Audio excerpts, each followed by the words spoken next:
Aji se jela reso bala dula de selfi kani kuda bisya ka jin kwar ka mada ancha bidwal mi wa gwasko mi ta jinge kada ancha bishaire do mi shung mi bi jina boza aji kwangan mi se ge nyinu la se ke Yije widaka tina na tina kamat ka titar ka ni gwa ni dia te o ka te loja kaji satini ro se ka bi che dagang ka jak aliang aran mi rwa ji amat ka sung mi sung bi rwa ju tiam loja belin be go loja benjo Rini beloide ja kabu la shu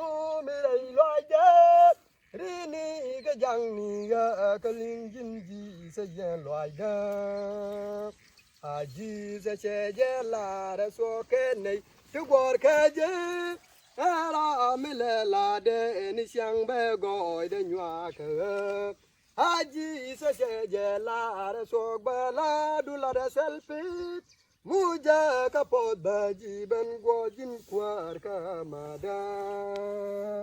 Ana na shoku jinji sadawa na shoku sin. Milwa nga shoku gure puika bom do belwa.